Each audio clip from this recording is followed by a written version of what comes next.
कैसे अमीर देश अमीर हुए और गरीब देश गरीब क्यों रहते हैं, इस किताब का सारांश। आर्थिक विकास पर पुराने लेखन ऐसी अंतर्दृष्टि देते हैं जो आज का मुख्य धारा अर्थशास्त्र अक्सर चूक जाता है। हार्वर्ड बिजनेस स्कूल में छात्रों को सिखाया जाता है कि समस्याओं को हल करने के लिए व्यापक सबूत जुटाएं और देखें कि वास्तविकता कहां मौजूदा सिद्धांतों से मेल नहीं खाती। एक क्षेत्र जहां यह असंगति विशेष रूप से स्पष्ट है वह है आर्थिक विकास। दिलचस्प बात है कि इन विसंगतियों के संकेत पुरानी किताबों और 19वीं सदी के राजनीतिक पर्चों में मिलते हैं, जो अमेरिका के आर्थिक उत्थान के दौरान की नीतिगत बहसों को दर्शाते हैं।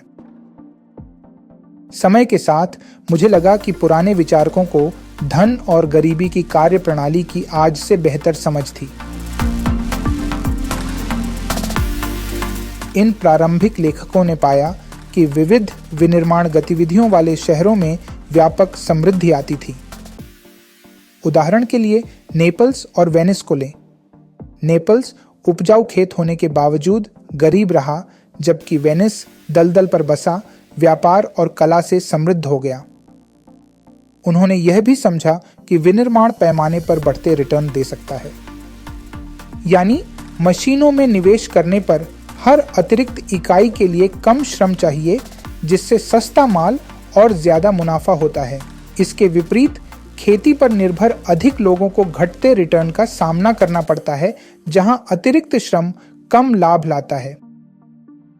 मजेदार बात है कि आज अर्थशास्त्रियों के बीच व्यापारवादी कहलाना लगभग एक अपमान है। फिर भी जॉन मेनार्ड केन्स और जोसेफ शुम्पीटर जैसे प्रभावी अर्थशास्त्रियों ने संदर्भ में व्यापारवाद का समर्थन किया। मुख्य धारा का अर्थशास्त्र श्रम, घंटों के आदान प्रदान और मुक्त बाजार व व्यापार द्वारा उपभोग बढ़ाने पर ध्यान देता है। यह दृष्टिकोण पूर्ण बाजारों की मान्यता पर आधारित है, जो आर्थिक गतिविधियों के बीच तालमेल, विकास में समय की भूमिका या बढ़ते प्रतिफल के लाभों को नहीं समझता। हालांकि जैसा कि प्रारंभिक लेखकों और शीर्ष बिजनेस स्कूलों ने माना, वास्तविक आर्थिक विकास मुक्त बाजारों के बंधन से मुक्त होने के बारे में है। ऐतिहासिक रूप से धनी देश अपने पूर्ववर्ती सफल देशों की औद्योगिक नीतियों की नकल करके समृद्ध हुए। हर आर्थिक रूप से विकसित देश ने उन संरक्षणवादी रणनीतियों का पालन किया जो ब्रिटेन ने अपने विनिर्माण क्षेत्र के निर्माण में अपनाई थीं। उदाहरण के लिए इंग्लैंड ने फ्लोरेंस जैसे सफल शहरों से विचार लिए शुरुआत अपने ऊन उद्योग से की। यहाँ तक कि बाइबल भी आर्थिक गतिविधियों में अंतर को दर्शाती है, जैसा कि लकड़ी काटने और पानी खींचने वालों के बारे में वर्णन में देखा जा सकता है, जिसका उल्लेख अक्सर 19वीं सदी की अमेरिकी विनिर्माण संरक्षण बहसों में किया जाता था। 19वीं सदी में अमेरिकी आयरिश प्रवासी अमेरिकी विनिर्माण प्रणाली के मजबूत समर्थक थे। एक सुरक्षात्मक कानून जो देशों को औद्योगिकरण की अनुमति देता था, उन्हें याद था कि आयरलैंड में यह कैसे छीन लिया गया था।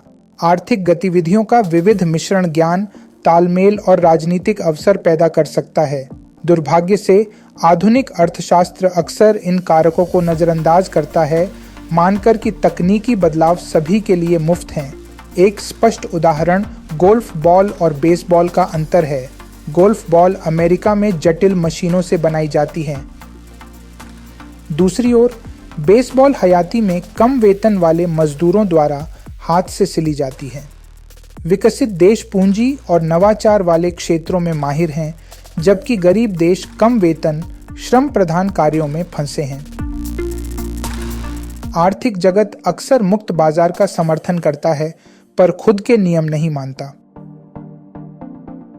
सोवियत संघ के पतन के बाद अर्थशास्त्रियों ने विकासशील देशों को मुक्त व्यापार की सलाह दी, जिसके गंभीर परिणाम हुए।